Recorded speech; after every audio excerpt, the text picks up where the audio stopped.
नक्कीच रिपोर्टर, तर आपण याच्यावर कारवाई केली पाहिजे. तर नमस्कार मित्रांनो, स्वागत आहे आपल्या एका नवीन व्लॉग मध्ये. आजचं विशेष म्हणजे आपण आपली जी वॅगन घेऊन चाललो होतो आज सर्व्हिसिंगला. मग काय आपलं उरकून आपण लगेच रेडी झालोय. तुम्हाला तर माहिती तुमच्या भावाचं कसं आहे, एकदा बाहेर जायचं म्हणल्यावर सगळ्यात पहिल्यांदा तयार असतोय नाही का. मग काय त्यावर म्हणलं आपली जी वॅगन बाहेर काढून घ्यावा. म्हणलं इस्त्रीचे कपडे घालण्यापेक्षा आपलं टी शर्टच टाकून जावं आज. कसं आहे टेन्शन नाही राहत नाही का. थांबा एक मिनटं मित्रांनो, स्प्लेंडरला बाजूला लावून घेऊन द्या पहिल्यांदा मला. आता कसं एकदम जागा झाली आपल्याला गाडी बाहेर काढायसाठी. आयला गाडी आठवड्याभर बाहेर नाही काढल्यामुळे चांगली धूळ बसली राव गाडीत. थांबा म्हणलं पहिल्यांदा याला बाहेर काढून घ्यावं आणि मग हिचं नियोजन बघतो काय करायचे काय नाही.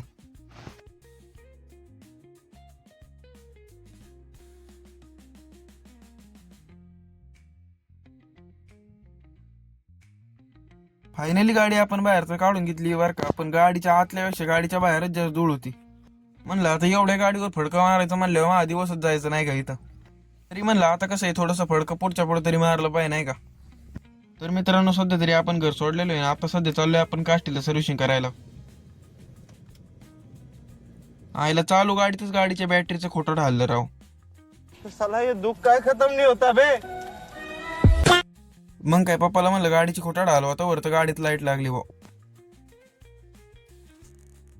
तर मित्रांनो काष्टीत तर काही गॅरेज उघडं नव्हतं म्हणून आपण डायरेक्ट आलतो गाडी घेऊन श्रीगोंद्यात. आयला आपण यायच्या पहिले तरी 3-4 गाड्या सर्व्हिसिंगला होत्या. म्हणलं पटक्यात टेस्ट ड्राईव्हला तर नाही तर अजून 1-2 वाढते.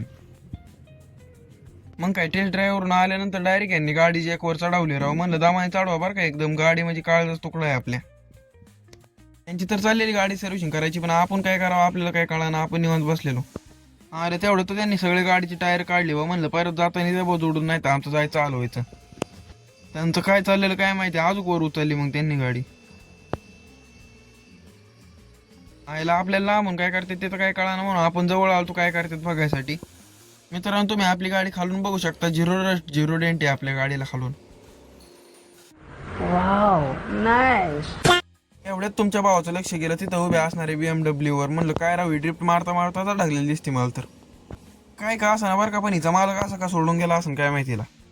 मग काय BMWचा विषय सोडून आपण आलतो आपल्या जी वॅगनकडं. मग काय आपल्या गाडीची सर्व्हिसिंग तर चालती बरं का पण मायनर चेकिंग चाललेली. मग काय चेकिंग झाल्यानंतर लगेच ग्रीसिंग करून घेतली गाडी. मग काय आपल्या गाडीच्या आत्म्याच्या शांतीसाठी आपण त्यात टाकले कुलंट. तर मित्रांनो तुम्ही इथला विषय बघू शकता. आपली एकच गाडी इथं 5 जण तिची चेकिंगच करतात नसती. मग काय त्यांना म्हणलं खरं आहे तुमचंच पण पहिल्यांदा गाडीला एवढं हँडल टाकून द्यावा होता आपल्या. मित्रांनो तुम्हाला माहितीच असं ना आपल्या गाडीचं हँडल कसं काय तुटलेलं. आता सांगायची गरज नाही बरं का. मग काय एकदम खटाखट नवीन हँडल टाकून घेतलं आहे. आयला मित्रांनो आपल्याला ही इंडिका बघून आपल्या इंडिकाची आठवण आली राव डायरेक्ट. मग काय तेवढ्यात आपल्या प्रतीक भाऊची एंट्री झाली. म्हणलं या सरकार स्वागत आहे तुमचं. आपले प्रतीक शेट BMW चे मोठे फॅन असल्यामुळं आपण डायरेक्ट त्यांना BMW दाखवा आणलेलं. मित्रांनो गाडी मस्त ऍक्सिडेंटल होती बरं का पण तरी आपले प्रतीक भाऊ त्याचे फोटो काढत होते. म्हणजे बघा किती मोठे फॅन आहेत. आयला आपल्या गाडीचं सर्व्हिसिंग तर एवढं बिल बघून आपला काळाचा ठोकाच बंद पडला बा. मग काय पेमेंट करून डायरेक्ट आपण चाललोय वॉशिंग सेंटरवर गाडी धुवायसाठी. आपल्याला तर मोकर भूक लागलेली म्हणून आपण गाडी वॉशिंग सेंटरवर लावून डायरेक्ट चायनीज खायला गेलो.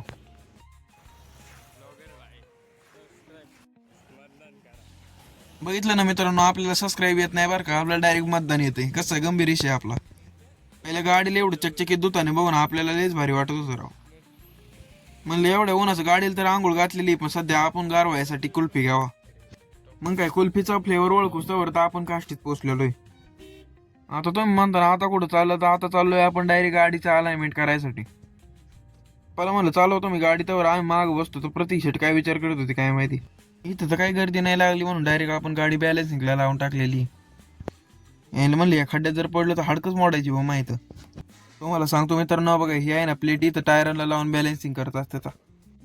आपली बॅलन्सिंग होस्तोवर इथे एका गाडीची अलाइनमेंट होत होती.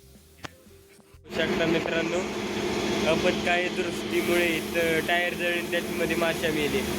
तर ह्या जेव्हा कारवाई झाली पाहिजे नक्कीच रिपोर्ट, तर आपण याच्यावर कारवाई केली पाहिजे. तर काही आपण माघार काही कधी घेणार नाही. यांना नाही मिळेल याचं भाषण ऐकून आपल्याला एवढंच आठवलं. आज के लिए फिलहाल इतना ही। आपकी तरह मैं भी मायूस हूँ लेकिन उम्मीद पर दुनिया कायम है। दिल दुखा है लेकिन टूटा तो नहीं है और उम्मीद का दामन छूटा तो नहीं है. म्हणलं ह्याचे उगाचचे 4 शब्द ऐकण्यापेक्षा आपलं उठून चला राव बाजूला. तो गडी आला तिथं पण. गाडीला पंख बसवलेले आहे आता उडण्यासाठी तयार आहे. 1 2 3 गो. इथून रेडिएशन सोडतोय अंगावर येतोय. नक्कीच आता असं म्हणू की बुल आपलं काय चाललंय आणि ह्याचं काय चाललंय बघा. मतलब वो अलग ही लेवल का बंदा था. तर मित्रांनो खराबीची EMI वर असा असतो बरं का. प्रसंग कोणता पण असून द्या पण खेळायचं म्हणल्यावर खेळायचंच नाही का. मित्रांनो आपल्या गाडीचं एक टायर खराब झालता म्हणून आपण ते पण टायर लगेच टाकून घेतला नवीन. आता पुढची 2 टायर नवीन आणि मागची 2 टायर जुनी जायत आपल्या गाडीची. मग काय बाईला म्हणलं आपला जुना टायर पण स्टेपनेल टाकून दिला लगेच. मग काय मित्रांनो आपलं रॉकेट एकदम तयार झालं टेक ऑफ साठी. तरी पण कसं आहे एकदा टेस्ट ड्राईव्ह घेतली पाहिजे म्हणून ती चालली टेस्ट ड्राईव्ह घ्यायला. त्यांना म्हणलं तुम्ही या टेस्ट ड्राईव्ह घेऊन तर आम्ही सगळी बिलिंग करून घेतो नाही का. मग काय सगळा विषय ओके करून आपण डायरेक्ट चाललोय प्रतीक्षेतला सोडवायसाठी. मग काय त्याला त्याच्या रूमवर सोडून आपण सध्या तरी चाललोय घरी. तर मित्रांनो तुम्ही जर चॅनलवर नवीन असताल तर लाईक शेअर सबस्क्राईब करून टाकत. भेटू असेच एका नवीन व्लॉग मध्ये. तोपर्यंत बाय बाय.